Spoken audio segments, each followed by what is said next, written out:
Bismillahirrahmanirrahim. Assalamualaikum warahmatullahi wabarakatuh.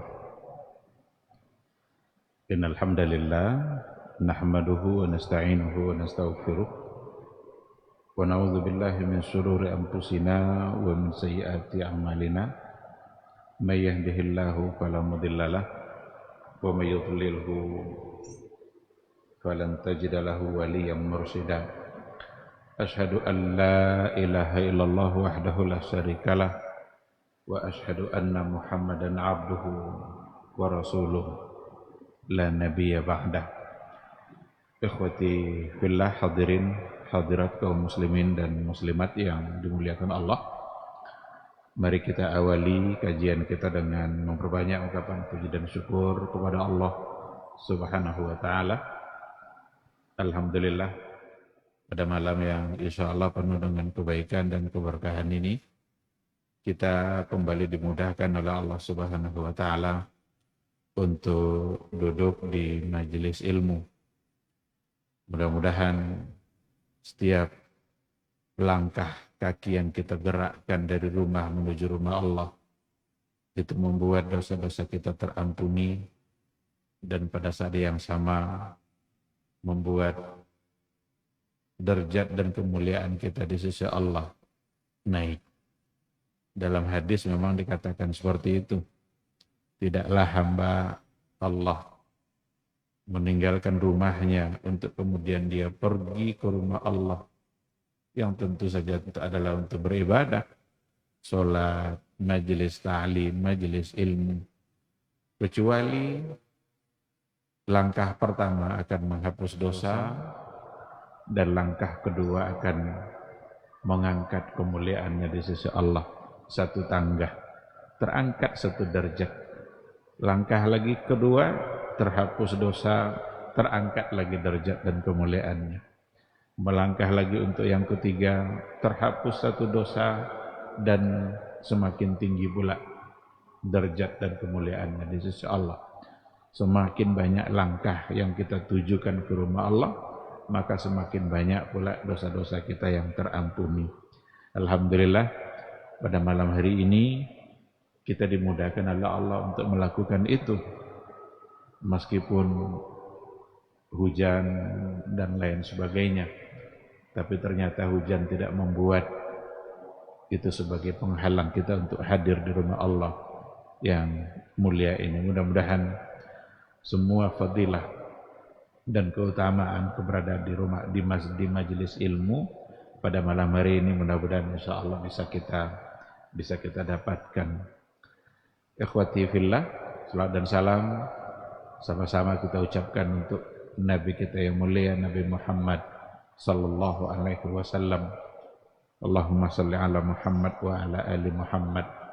Mudah-mudahan kita semakin mencintainya, mudah-mudahan kita semakin merindukannya, karena beliau adalah orang yang sangat cinta dan sangat rindu kepada kita sebagai umatnya. Maka mari sama-sama kita balas kecintaan beliau dengan cinta yang sama, dan kerinduan beliau kita balas dengan rindu yang sama. Kita berharap mudah-mudahan di hari mahsyar kita bisa berjumpa dengan Rasulullah sallallahu alaihi wasallam dan bisa bertetangga dengan beliau di dalam surga Allah Subhanahu wa ta'ala. Untuk itu semua maka kita harus tunduk dan taat kepada sunnahnya, karena cinta Nabi itu artinya adalah mencintai apa yang beliau suka dan membenci apa yang beliau benci. Apa saja jika Rasul kita mencintainya, maka kita ikut pula untuk mencintainya. Dan semua hal perkara yang dibenci oleh Rasul kita yang mulia, maka kita harus ikut pula untuk membencinya. Itulah makna cinta yang sesungguhnya. Tapi kalau seandainya apa yang beliau suka kita benci, atau apa yang beliau benci justru menjadi favorit kita untuk melaksanakannya, berarti kita tidak benar dalam mencintainya. Kita sedang berdusta dengan diri kita sendiri. Kita sedang membohongi diri kita sendiri, dan akibatnya akan ditanggung oleh kita juga. Kita berharap Mudah-mudahan Allah Subhanahu wa taala benar-benar memudahkan kita untuk istiqamah berada di atas sunnahnya, memudahkan kita untuk membuktikan cinta kita kepada beliau, sehingga di hari akhir kelak cinta itulah yang akan benar-benar menyelamatkan kita di hari mahsyar. Ikhwati fillah, ma'asyiral hadirin wal hadirat rahimani Allah wa iyyakum. Tema kita pada malam hari ini adalah mencoba untuk melirik, membaca hakikat dari makna kita ridha dengan Islam sebagai agama. Ungkapan ridha dengan Islam sebagai agama itu sebenarnya adalah penggalan dari zikir dan doa yang diajarkan oleh Rasulullah SAW dan diminta kita untuk membacanya setiap pagi dan sore. Maka ada namanya zikir pagi dan zikir sore, azkarus sabah, azkarul masa. Salah satu dari zikir itu adalah penggalan dari judul kita pada malam hari ini. Berdasarkan kepada sebuah riwayat datang dari Abu Sa'id Al-Khudri radhiyallahu taala anhu. Apa kata Abu Sa'id Al-Khudri? Qala Rasulullah sallallahu alaihi wasallam, Rasulullah sallallahu alaihi wasallam pernah bersabda. Apa yang diucapkan oleh Nabi? Man qala, barang siapa yang berkata atau mengucapkan raditu billahi rabba wa bil islami dina wa bi Muhammadin sallallahu alaihi wasallam nabiyya wajabat lahul jannah. Barang siapa yang mengucapkan zikir tadi itu, wajabat lahul jannah, maka wajib dia masuk surga. Rasul yang bilang wajabat, wajib masuk surga, berarti wajib di sini maknanya adalah pasti, pasti masuk surga. Dan zikir itu sangat pendek sekali, perlu kita ulang-ulang pagi, sore.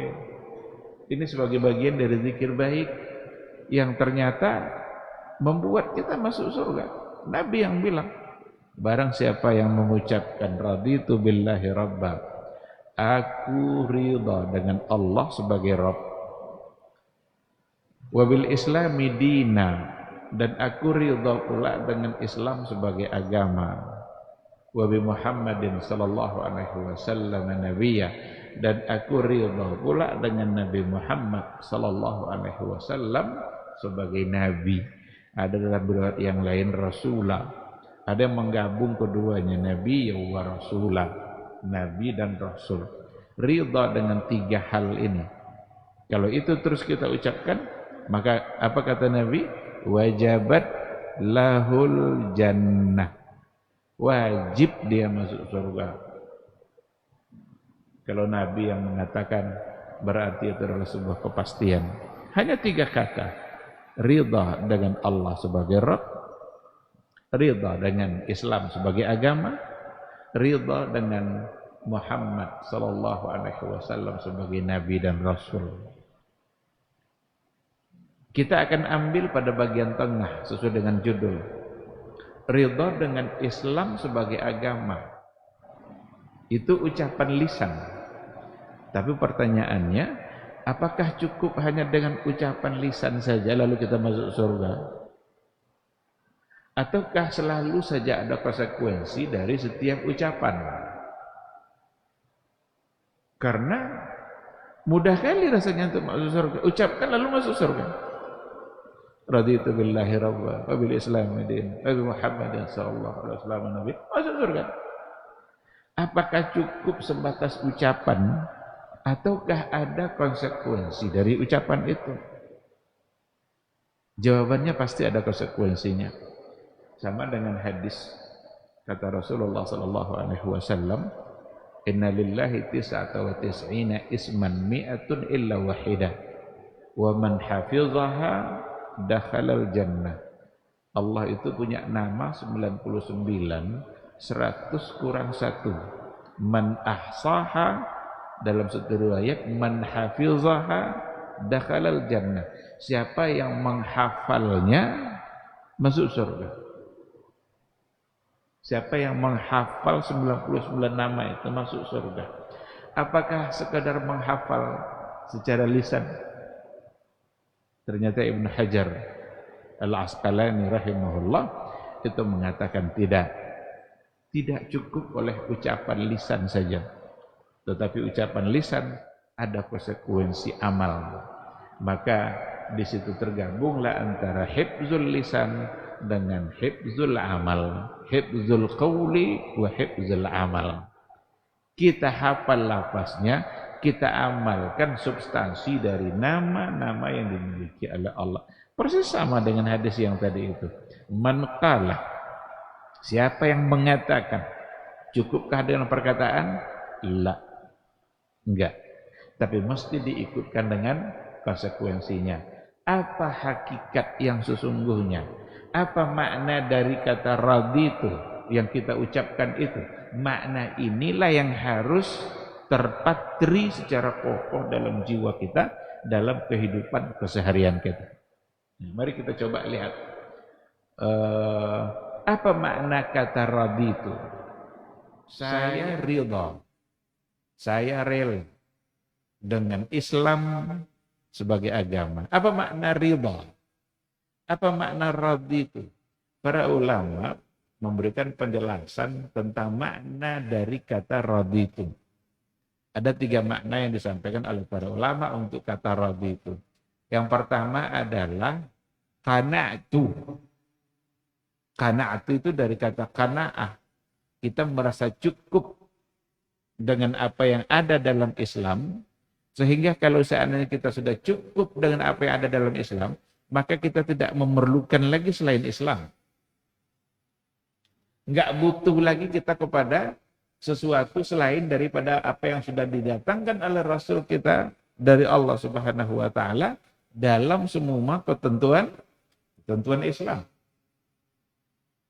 Kalaulah Islam itu bermakna al-inqiyad wa taslim, bagaimana kita tunduk, bagaimana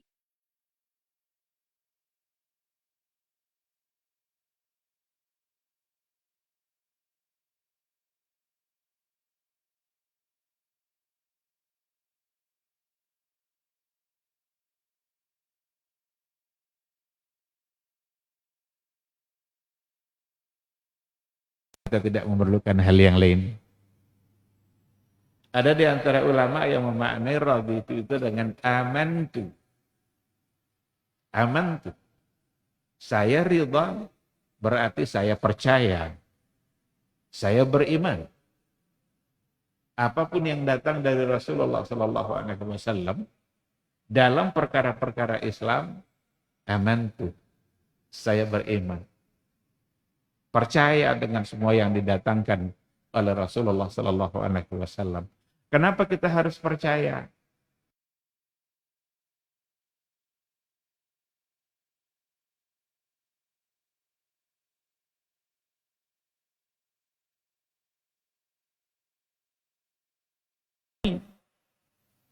Bukankah Islam itu sumbernya adalah Al-Quran dan Sunnah? Al-Quran itu dibawa oleh Jibril alaihissalam. Diambil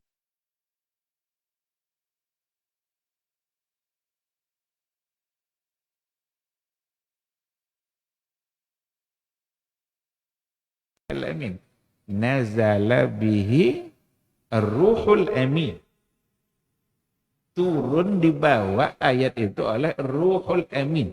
Ruhul Amin di sini adalah Jibril, orang yang terpercaya. Dan diterima pula oleh Nabi kita yang gelarnya juga Al-Amin. Jadi Quran itu antara 2 amanah. Antara 2 Al-Amin. Amanatu Jibril wa amanatu Muhammadin sallallahu alaihi wasallam. Maka tidak ada satupun yang perlu untuk diragukan. Semua mesti aman tuh, mesti kita percaya, kita beriman. Itu juga lah Sebabnya kenapa dari awal ayat Al-Quranul Karim Allah sudah mengatakan la raiba fihi. Tidak ada satu jenis keraguan pun.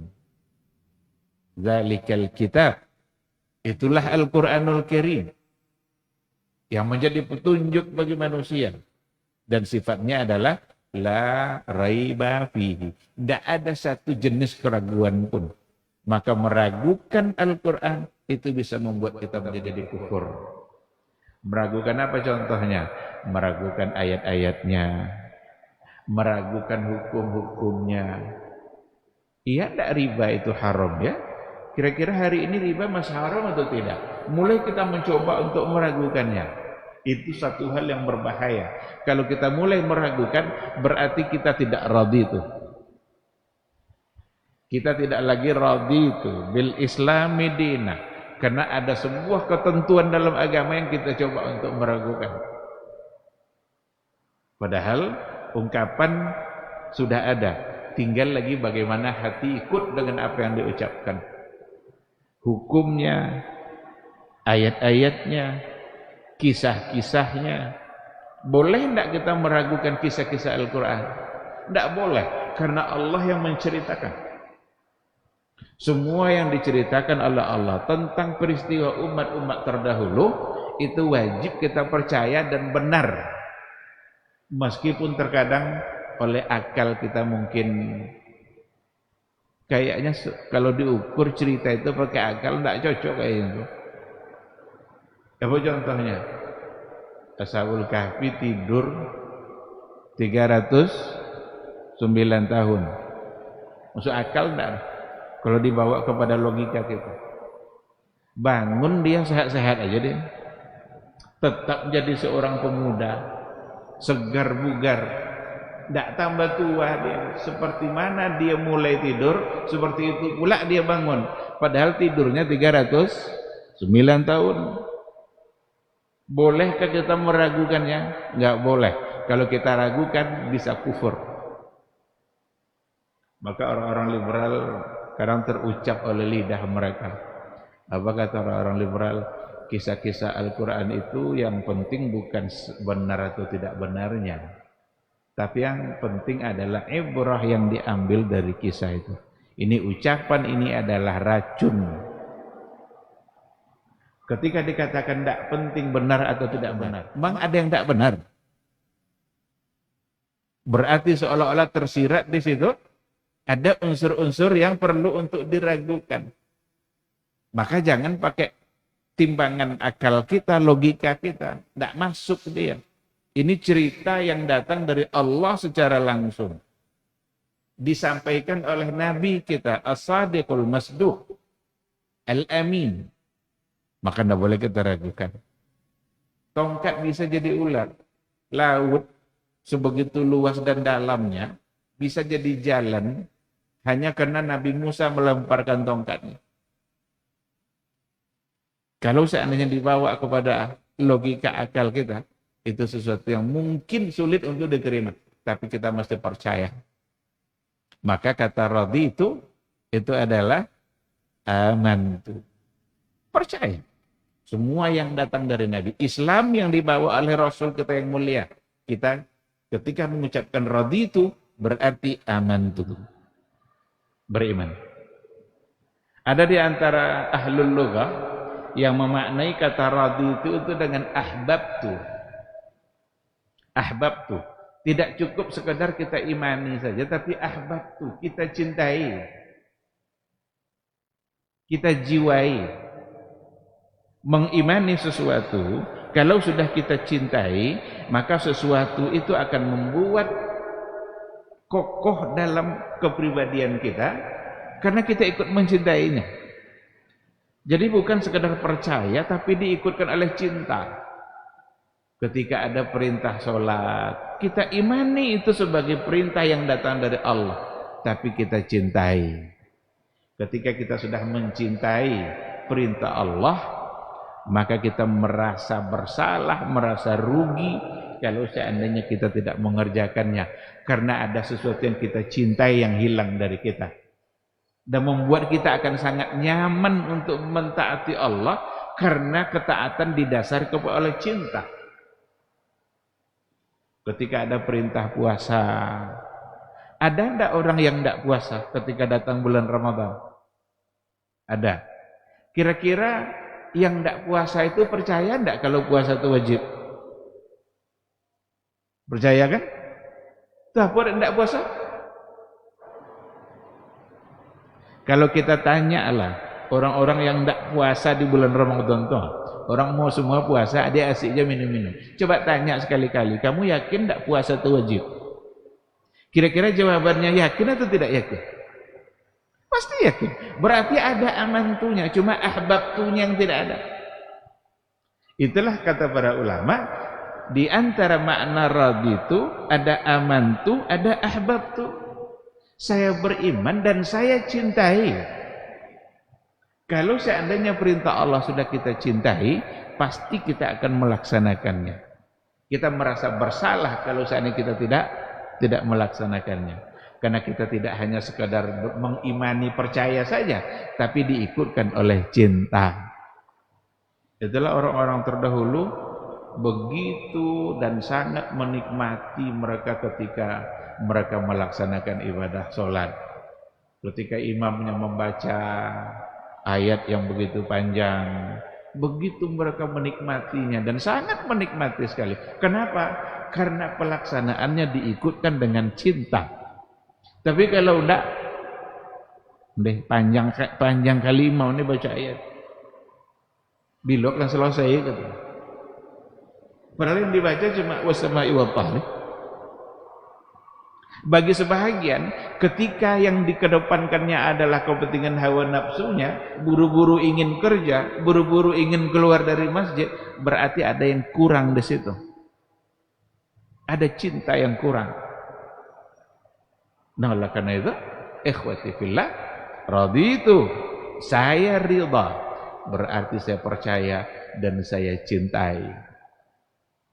Kalaulah bukan karena cinta, sulit untuk membayar zakat. Ada enggak orang banyak hartanya sampai nisab lalu enggak bayar zakat? Ada enggak kira-kira? Mungkin ada. Kira-kira orang yang enggak bayar tadi itu, apakah karena enggak yakin zakat wajib? Yakin zakat wajib. Percaya dia zakat wajib, tapi kok enggak dilaksanakan juga? Ada yang kurang di situ. Ahbabtunya yang kurang. Nah, oleh karena itu, ikhwati fillah, ketika kita meridai Islam ini sebagai agama, berarti kita harus merasa cukup dengan Islam. Tidak perlu kita aturan-aturan yang lain. Kalaulah kita taat kepada aturan-aturan yang ada dalam Islam, insya Allah tidak perlu aturan yang lain. Tapi kebanyakan orang-orang hari ini lebih mengedepankan aturan-aturan yang dibuat oleh manusia, tetapi mereka mengabaikan aturan-aturan yang ada dalam Al-Quran. Ini fakta dalam kehidupan. Contoh, supaya tidak terjadi kekerasan dalam rumah tangga, maka dibuat aturan. Ada undang-undang KDRT namanya, kekerasan dalam rumah tangga. Ada poin-poinnya.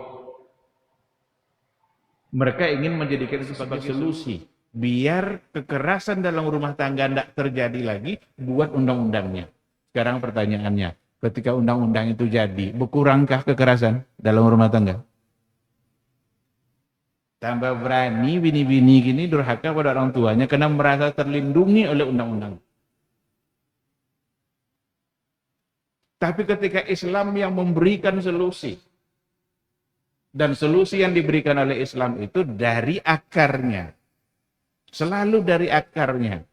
Apa contoh solusi dari akarnya? Carilah istri yang salehah. Sebelum nikah ada solusi. Saat sudah menikah ada solusi. Saat kalau seharusnya terjadi perceraian ada solusi. Islam memberikan solusi dari akar. Persoalan iman, persoalan ketaatan kita kepada Allah, didiklah anak-anak kita dari kecil. baik yang laki-laki maupun perempuan. Sehingga kalau nanti dia tumbuh dewasa, jadilah anak-anak yang saleh dan salihah. Kalau mereka yang sudah berumah tangga, yang didasari nanti oleh keimanan dan ketakwaannya, insya Allah kekerasan dalam rumah tangga tidak akan terjadi. Seorang suami kalau sudah saleh, dia terima dengan baik dari orang tua istrinya. Dan kalau terjadi persoalan tidak bisa disatukan, dia akan serahkan juga secara baik-baik. Baik dalam bergaul, baik dalam berpisah. Begitu Islam kita mengajar. Apa contoh lagi? Bahwa orang cenderung lari kepada aturan yang dibuat oleh manusia supaya tidak menyebar penyakit AIDS, HIV. Ini pikiran manusia ini, supaya tidak menyebar, banyak terjadi, kan sudah menyebar kemana-mana. Maka perlu ada ATM kondom. Itu tidak perlu lama-lama sidang, itu sekali sidang ketok palu tuh, supaya tidak menyebar. Tapi coba tengok bagaimana Islam mengatasi masalah. Bukan dengan itu biar penyakit itu tidak menyebar. Apakah setelah ada ATM itu lalu penyakit tidak menyebar lagi? Tetap saja, karena ada aturan Allah yang kita abaikan. Aturan Allah menyelesaikan masalah dari akar-akarnya. Semuanya nanti dikembalikan kepada iman, kepada keyakinan kita, kepada ketaatan kita, kepada ketakutan kita kepada Allah. Rasa takut kita kepada Allah ada atau tidak? Kenapa orang bisa berbuat zina seperti itu? Wal'iyadzubillah. Karena tidak ada iman. Hilang iman itu di hatinya. Yang ada hanyalah hawa nafsu. Tapi ketika hati mereka selalu dibimbing oleh iman, iman akan mengalahkan hawa nafsunya. Sehingga tindakan kesehariannya akan bisa terkontrol dengan iman yang ada. Jadi ikhwati fillah, mesti diikutkan dengan ahbabtu. Saya mencintai Islam itu. Karena kalau Islam sudah kita cintai, itu akan membuat kita menjadi taat. Dan Nabi ternyata memang dalam mendidik para sahabat, Nabi kita sallallahu alaihi wasallam dalam mendidik para sahabat, mereka dibina oleh Nabi, mereka itu memang untuk mencintai. Bukan penekanannya kepada hukum yang memberatkan. Bahkan Nabi tidak sebut-sebut hukum. Hukum itu bahkan tidak muncul istilah itu dari Nabi. Itu para ulama berikutnya yang mengistimbatkan. Tapi bagaimana Nabi mendidik sahabat dengan menekankan kepada motivasi-motivasi apa yang akan dia dapatkan dengan ketaatan itu. Jadi hikmah apa yang akan dia dapatkan dengan ketaatannya itu? Itu yang diajarkan oleh Nabi. Kalau seandainya penekanannya ada pada hukum, hukum itu membuat terasa berat dia. Berat Islam ini wajib, ini wajib, ini wajib. Sebuah kewajiban tidak boleh dilaksanakan. Tidak boleh ditinggalkan. Kalau tinggalkan nanti jadi begini. Bukan penekanannya pada itu, tapi penekanannya justru ada pada apa yang akan kita dapatkan dengan ketaatan kita. Kalau mau diambil contoh umpamanya, ada tidak datang dari Nabi hukum bahwa sholat berjemaah itu fardu kifayahkah, sunnahkah, atau wajibkah? Ada tidak datang dari Nabi? Tidak ada. Yang datang dari Nabi itu justru motivasi. Apa kata Rasul? Salatul jama'ati afdalu min salatil fadzi bi 27 darajah. Salat berjamaah itu lebih utama dari salat sendiri. Kelebihannya adalah sebanyak 27. Salat sendiri dapat 1. Salat berjamaah dapat 27. Ada enggak di situ Nabi bilang salat jamaah itu wajib atau jamaah itu sunnah muakkadah atau fardu kifayah? Enggak ada. Sahabat ketika Nabi didengarnya menyebutkan hadis tadi itu, hampir tidak ada di antara mereka yang berkeinginan untuk meninggalkan jamaah.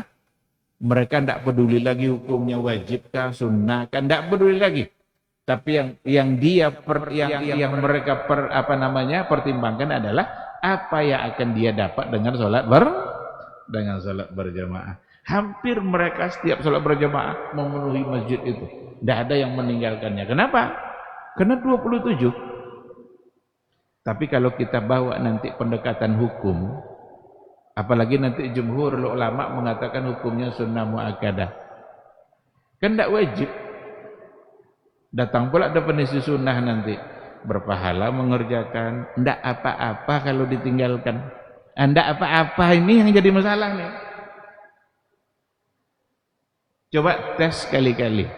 Ketika ada orang sedang sholat berjemaah di luar, ada yang tidak sholat jemaah orang sedang jemaah dalam masjid, tiba-tiba ada sebagian di luar yang tidak ikut berjemaah. Coba tanya sekali-kali, kenapa tidak berjemaah?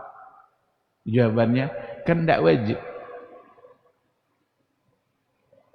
Itu akibat ketika kita semata-mata mengedepankan hukum, sehingga sunnah jadi alasan untuk ditinggalkan. Ini tidak wajib. Ini cacat cara berpikir dalam beragama. Karena sunnah bukan berarti alasan untuk ditinggalkan. Padahal kalau kita tahu fungsi sunnah, amal-amal sunnah itu semua adalah untuk menutupi kekurangan-kekurangan yang wajib. Maka ibadah-ibadah kita ini ada yang wajibnya, ada yang sunnahnya. Salat yang wajibnya hanya 5 saja, tapi sisanya adalah sunnah. Sunnah ini untuk menutupi kekurangan-kekurangan pelaksanaan yang wajib. Apa banyak kurangnya? Banyak sekali. Entah khusyuk entah hendak salatnya, entah tepat waktu entah hendak. Apa ndak ada kurangnya itu kalau asar sudah jam 5.30? Apa ndak disebut kurang itu kalau zuhurnya sudah jam 2? Jadi yang sunnah-sunnah itu untuk menutupi yang wajib. Bahkan dalam hadis dikatakan seperti itu. Yang pertama kali yang dihisab itu adalah sholat, dan diawali dari sholat yang wajib-wajib. Itu berdasarkan kepada hadis. Nanti ketika yang wajib sudah selesai dihisab, Allah bertanya kepada malaikat, hallahu min tatawwu', hal li abdi hadza min tatawwu'. Apakah hambaku ini punya amal-amal sunnah? Allah bertanya bukan karena dia tidak tahu, karena tidak mungkin Allah mempertanyakan, karena Allah sendiri sesungguhnya sudah tahu. Tapi itu untuk pelajaran bagi kita. Ada riwayat yang menyatakan, apakah hambaku ini punya yang sunnah-sunnah? Kata malaikat, oh ada ya Allah. Timbang yang sunnah-sunnah itu. Ditimbang yang sunnah-sunnah tadi untuk menutupi kekurangan pada yang wajib. Jika kita sudah mengatakan raditu, saya ridha dengan Islam sebagai agama, dan di antara makna ridha adalah ahbabtu, saya mencintainya, maka kita tidak lagi memikirkan wajibkah, sunnahkah. Yang penting ini adalah ajaran Rasul kita yang mulia, dan Nabi menganjurkan mau wajib mau sunnah tidak ada soal. Yang penting selagi bisa untuk kita kerjakan, maka kita mesti mengamalkannya. Kalau didasarkan kepada al-mahabbah, berdasarkan kepada cinta, itulah bedanya nanti. Kita akan menjiwai sebuah ibadah, kita akan menikmati sebuah ibadah kalau memang didasarkan kepada cinta. Bukankah orang dulu tidak ada apapun yang bisa menghalangi mereka untuk taat? Coba jihad umpamanya. Jihad itu kan tantangannya mati. Walaupun jihad bukan nyari mati, tapi tantangannya adalah kematian. Ada di antara sahabat yang sudah di tangannya kurma itu untuk dimakan, tinggal dimasukkan saja ke mulutnya, datang perintah jihad ketika itu. Apa kata sahabat itu? Apakah kurma ini akan memperlambat saya masuk surga? Tidak jadi dimakannya, dibuangnya kurma itu, kemudian dia ikut berjihad. Kok bisa seperti itu? Al-mahabbah, ada rasa cinta yang mendalam ketika ada perintah yang datang dari Rasulullah sallallahu alaihi wasallam. Tidak banyak tanya orang. Tapi kalau tidak diikutkan dengan cinta, barangkali akan ada banyak pertanyaan di hadapan perintah-perintah yang datang dari Rasulullah sallallahu alaihi wasallam. Banyak sekali nanti pertimbangan-pertimbangan diri, banyak pertanyaan-pertanyaan, bahkan ada pula yang sampai mengatakan banyak di antara hukum-hukum yang datang dari Nabi, wah ini kan untuk orang dulu nih, kan untuk orang lalu enggak tahu adanya. Apa contohnya? Persoalan hijab umpamanya, menutup aurat bagi perempuan. Apa kata sebahagian? Dan itu yang sebahagian itu bukan orang tidak berpendidikan, bukan orang yang tidak berilmu. Level keilmuannya tinggi-tinggi, bahkan ada yang profesor. Apa katanya? Jilbab itu hanya kewajiban untuk orang-orang Arab pada masa dahulu.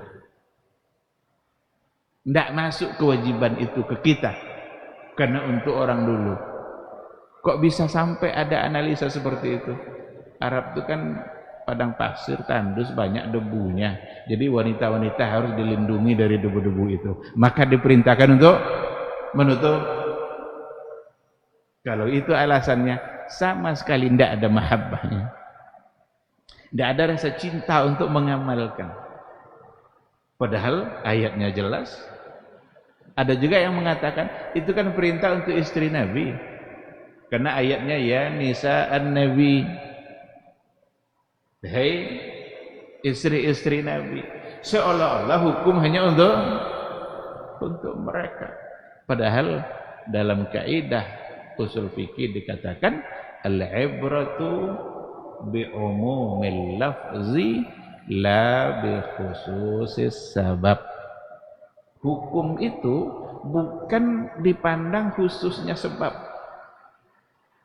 tetapi keumuman lafaz. Hukum itu berlaku secara umum. Jangan nanti hanya karena sebabnya ini, berarti ini ajalah yang perlu untuk mengamalkannya. Enggak. Kalau seperti itu nanti berarti tidak ada hukum yang berlaku untuk kita, karena asbabnya khasah dulu terjadi pada masa Rasulullah sallallahu alaihi wasallam. Jadi ikhwati fillah, ketika kita ridha dengan Islam sebagai agama, berarti kita merasa cukup, kita imani, dan kita cintai. Ini 3 kata kunci ketika kita memang ridha dengan Islam sebagai agama. Masuk waktu. Kita jawab dulu suara azan, insyaallah nanti kita sambung sedikit materinya.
Bismillahirrahmanirrahim. Alhamdulillah.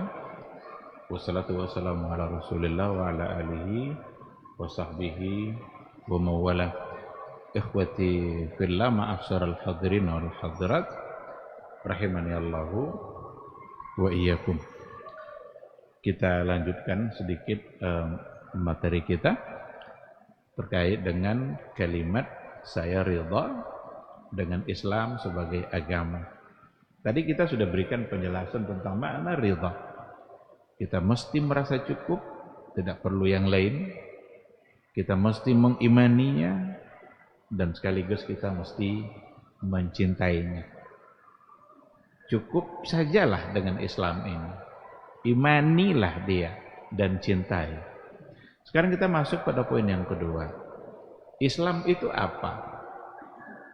Jelas kita semua sudah paham saya kira. Tapi secara detailnya, para ulama secara garis besar membagi Islam itu akidah wa syariah. Aqidatun wa syariah. Ada hal-hal yang berkaitan dengan akidah, ada hal-hal yang berkaitan dengan syariah. Apakah beda antara akidah dengan syariah? Jawabannya beda. Syariat Nabi itu bisa berbeda-beda, tapi akidahnya sama.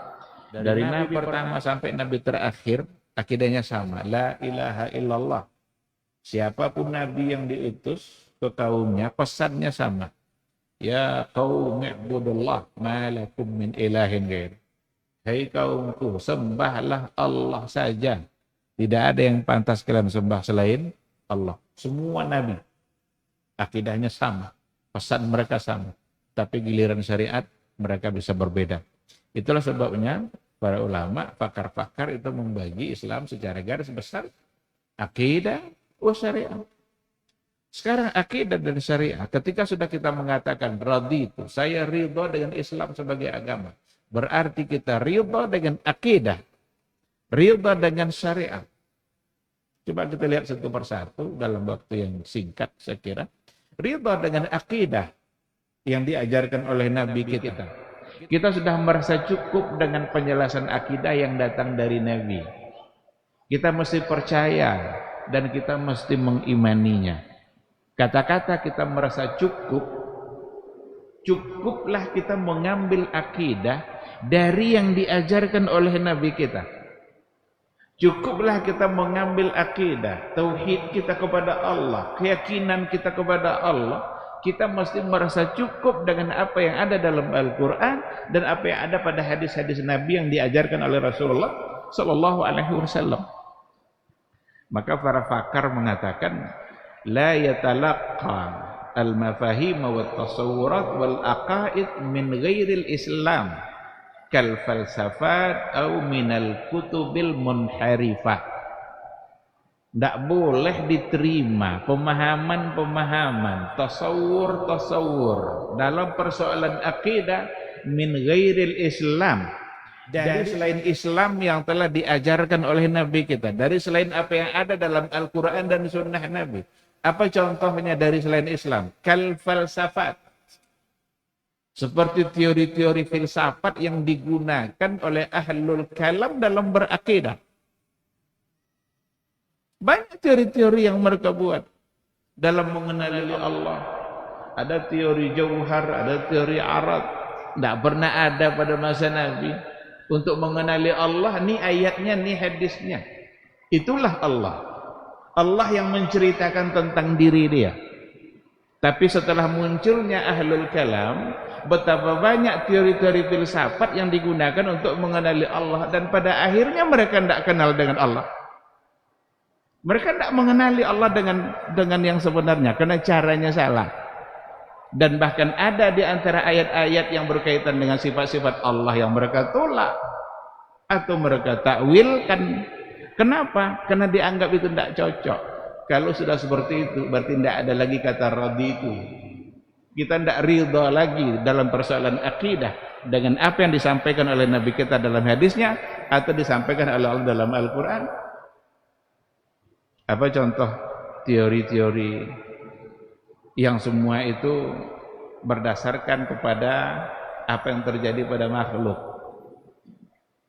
Contoh umpamanya, setiap yang berada di atas, maka dia butuh kepada yang di bawah. Dibuat contoh-contohnya nanti. Ini, kenapa dia bisa di atas? Karena ada meja. Berarti dia disebut di atas karena butuh kepada yang di bawah. Kalau meja ini digeser, maka dia tidak bisa lagi di atas. Dia pasti akan turun. Itu logika-logika, itu teori-teori. Yang pada akhirnya nanti teori itu membuat mereka salah dalam menafsirkan ayat atau dalam memaknai ayat yang datang dari Allah tentang diri dia. Apa contohnya? Ketika Allah mengatakan Ar-Rahmanu 'alal 'arsy istawa. Allah berada tinggi di atas aras. Apa kata Mu'tazilah? Tidak mungkin untuk dikatakan Allah berada di atas aras. Kenapa tidak mungkin? Berarti Allah butuh kepada. Nampak tidak penyimpangan itu terjadi ketika kita tidak lagi menerima utuh semata-mata percaya kepada yang dikatakan oleh Allah dalam Al-Qur'annya. Maka ulama salaf dulu, Rasul dan para sahabat, Rasul yang pertama sekali, lalu diajarnya sahabat-sahabatnya. Ketika ada ayat Ar-Rahmanu 'alal 'arsy istawa, Allah itu berada di atas aras. Tidak ada satupun penafsiran Nabi selain daripada apa yang ada pada ayat itu secara zahir. Sahabat menerima itu. Adakah sahabat nanya, oh kalau gitu ya Rasulullah, apakah Allah butuh sama aras? Lah pasti tidak. Karena Allah adalah Khalik. Aras adalah makhluk. Mustahil Khalik butuh kepada makhluknya. Mustahil Allah butuh kepada yang dia ciptakan sendiri. Kalau dia butuh berarti bukan Allah. Maka tidak perlu ada kekhawatiran. Oh berarti dia di atas aras. Iya dia yang ngomong. Ketika Allah menceritakan tentang sifat zat dia, bahwa dia punya wajah, dia punya dua tangan. Apa kata orang Mu'tazilah? Enggak tuh. Padahal Allah yang ngomong. Ada ayat yang sudah sering kita sampaikan di majelis-majelis.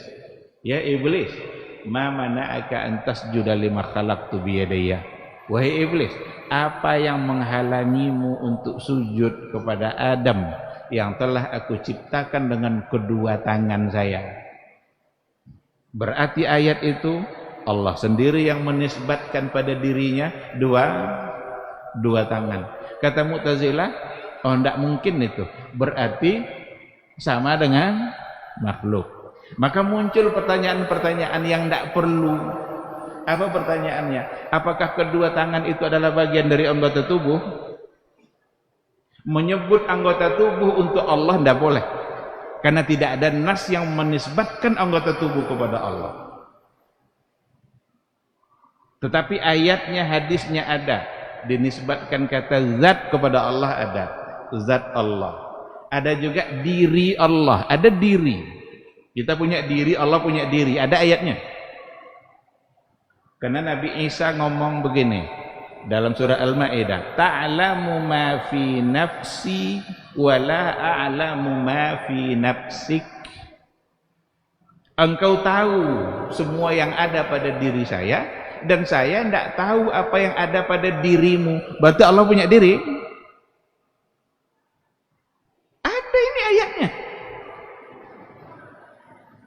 Maka ada sifat zat Allah dua tangan. Allah sendiri yang menyebut.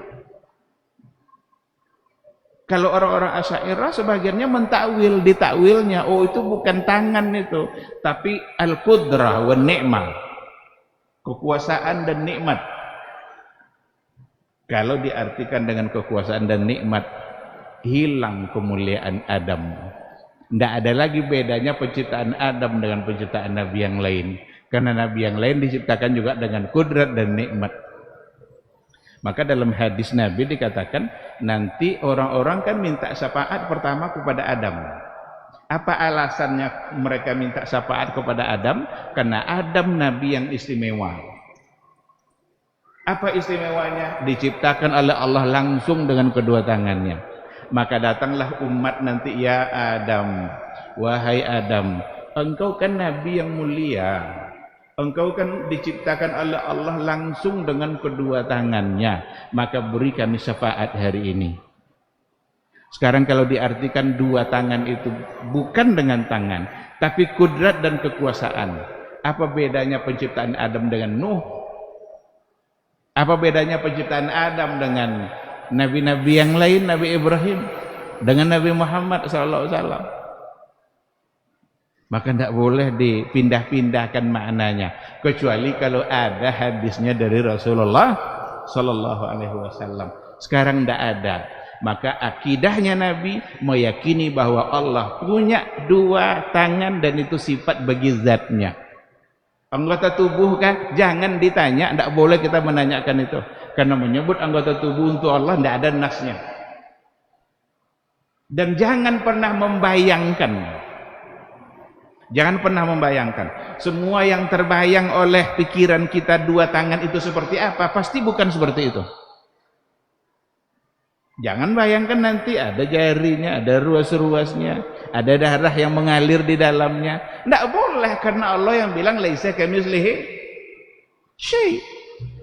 Tidak ada satupun yang serupa dengan Allah. Maka karena Allah sudah menafikan keserupaan, berarti tidak boleh kita cari-cari. Dan tidak perlu juga untuk ditakwil-takwilkan. Kita tinggal mengimaninya. Begitu juga dengan persoalan sifat wajah yang ada pada Allah. Karena ada ayat dan ada hadisnya. Maka Nabi dengan para sahabat mengimani semua itu. tanpa mentasbih, tanpa menyerupakan, tanpa mentakwil, tanpa mencari-cari seperti apa, karena kita tidak akan sampai kepada kesimpulan, karena Nabi memang tidak menyampaikannya. Kalaulah ada penjelasan lebih rinci, Nabi sudah lebih dulu menjelaskan. Maka tinggal kita percaya. Ketika kita mengatakan saya ridha dengan Islam sebagai agama, berarti ridha dengan akidah yang telah diajarkan oleh Nabi kita. Tapi kalau masih mencari-cari juga lagi, berarti kita sedang tidak ridha dengan akidah yang diajarkan oleh Rasulullah Sallallahu Alaihi Wasallam. Maka tidak perlu ada upaya-upaya untuk biar kita lebih yakin, maka kita harus menganalisa. Tauhid itu kan harus ilmiah, maka kita harus punya bukti. Gimana mau membuktikan perkara gaib? Perkara gaib itu bukan untuk diteliti, perkara gaib itu untuk diimani. Gimana meneliti yang gaib coba? Kita bisa meneliti akal.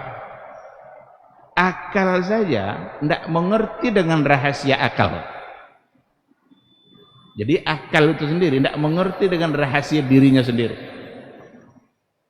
Karena diberikan dengan segala kekurangan oleh Allah Subhanahu wa taala.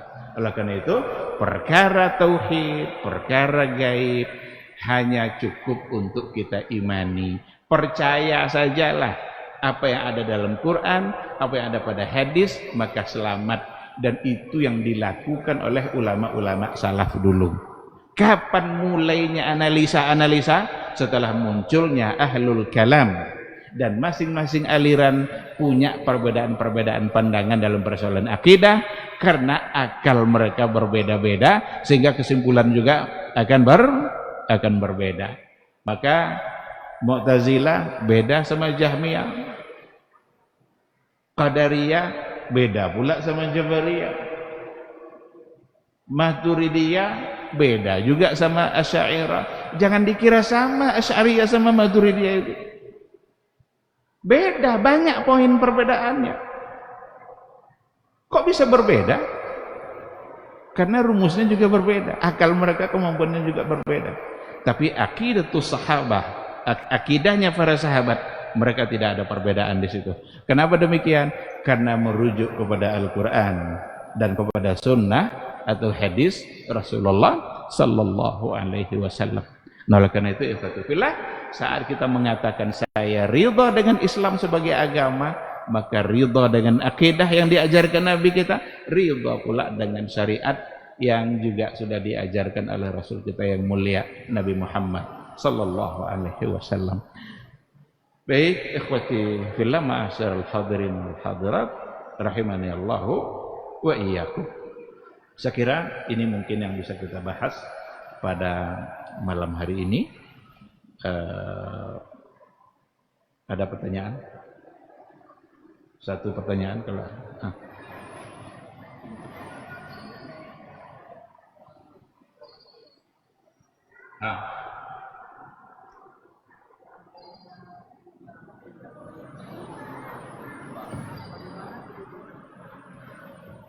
Oke, coba dulu.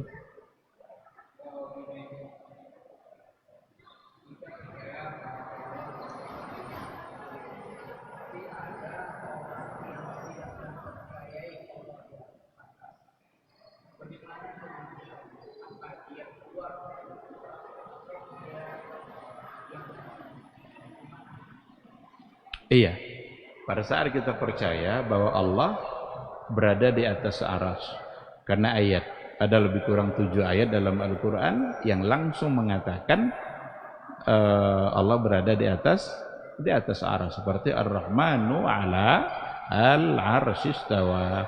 Allah berada di atas arsy. Ada ayat-ayat yang lain yang tidak langsung menyebutkan, tapi arahnya ke sana. Arahnya seperti itu. Seperti catatan-catatan kita ini kan naik pada hari Kamis, catatan amal kebaikan kita naik di atas, dibawa ke atas. Ke atas itu mana? Kati aja, kati kan? Itu di antara contoh ayat-ayat yang tidak langsung menyebutkan aras, tapi menunjukkan bahwa Allah berada di atas sana. Aamintum man fis sama. Apakah kalian merasa aman? Berimankah kalian dengan orang yang ada, bukan orang, dengan Allah yang ada di langit sana? Langit itu sesuatu yang tinggi, as-sumu. Semua yang tinggi itu namanya langit, maka dibahasakan di situ as-sama. Nah, lalu bagaimana dengan orang yang tidak percaya kalau Allah berada di atas aras? Coba tanya balik, kalau begitu Allah di mana? Kalau memang bukan di situ, Allah di mana? Di mana-mana. Kadang jawabannya macam-macam. Tidak usah pusing-pusing tentang Allah. Allah itu ada di hati kita semua. Ada yang ngomong seperti itu. Apa maksud Allah ada di hati? Zat Allah kah? Terlalu kecil Allah kita buat. Di mana-mana kah? Sekarang kalau seandainya ada 2 rumah tingkat, kalau Allah ada di mana-mana, ada di 2 tingkat itu secara zat. Kalau tiba-tiba nanti roboh tingkat kedua, tinggal tingkat 1, terus apakah berarti menghilang dia dari tingkat 2 itu? Orang mengatakan Allah di mana-mana, berarti mereka tidak membedakan antara Allah berada di atas aras dan Allah berada di dasar bumi yang paling bawah. Dan itu satu bentuk kesalahan dalam berakidah. Makanya akidah yang diajarkan Quran ini sangat mudah sekali. Ada ayatnya, tinggal kita imani. Tapi jangan dicari-cari seperti apa. Tidak akan dapat kita jawabannya seperti apa. Itu tidak akan ketemu. Karena Nabi memang tidak menyampaikan. Cukup kita percaya Allah dengan kemuliaannya, keagungannya secara zat ada di atas aras. Ada ayatnya. Yang di mana-mana itu bukan zatnya, tetapi ilmunya Allah. Berlapis-lapis kita buat tembok itu, kita kunci semua lapis itu. Allah tahu kita berada di situ. Pendengaran Allah, bisakah ditutupi oleh sesuatu? Tidak. Berbisik-bisik orang di muka bumi ini, Allah mendengarnya. Itu baru bisa dikatakan di mana-mana. Ilmunya, pendengarannya, penglihatannya. Adakah yang bisa tertutup dari pandangan Allah? Tidak ada. Berarti pandangan Allah tembus sampai kemana-mana. Tidak ada yang tertutup. Tapi untuk zat maha mulia, Al-Quran mengatakan, dan Allah sendiri yang mengatakan, kalau dia berada di atas aras. Lalu kalau ada yang tidak percaya, apakah kufur? Belum. Jangan menghukumi kekufuran secara terburu-buru, itu tidak dibolehkan. Bahkan ada satu kaidah di dalam kajian akidah, at-ta'wilat laysat mukaffirah. At-ta'wilat itu mentakwil-takwilkan sifat itu tidak membuat seseorang menjadi kufur. Jadi persoalan kekufuran itu tidak boleh sesegera itu untuk mengafirkan, mengufurkan, itu serahkan kepada Allah. Tapi yang jelas itu sebuah kesalahan karena bertentangan dengan akidah Nabi, bertentangan dengan akidah yang diyakini oleh Rasulullah, karena ayatnya memang mengatakan seperti itu. Dan tidak ada satupun ayat yang bertentangan. Kan ada nanti Ar-Rahmanu 'alal 'arsy istawa, ada wa huwa ma'akum ainama kuntum. Dia Allah yang bersama kamu dimanapun kamu berada. Apakah ini 2 ayat bertentangan? Pasti tidak.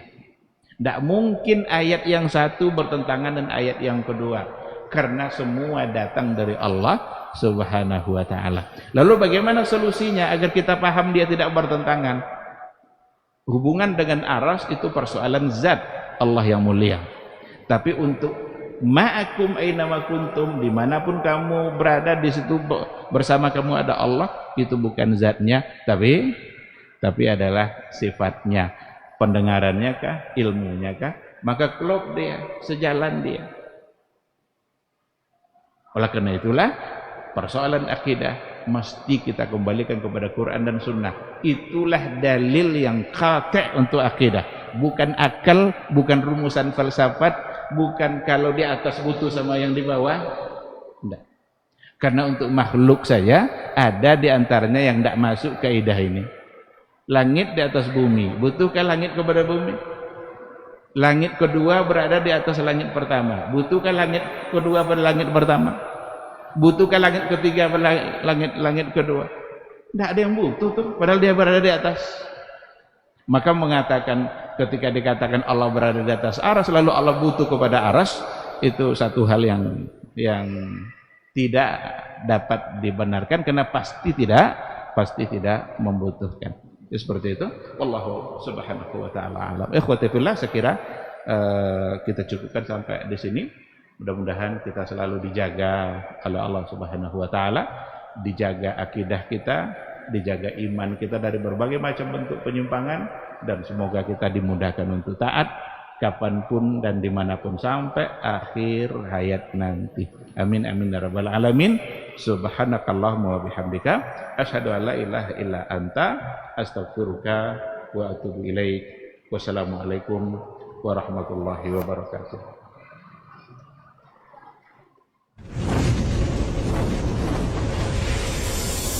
Baba TV Sunnah, belajar agama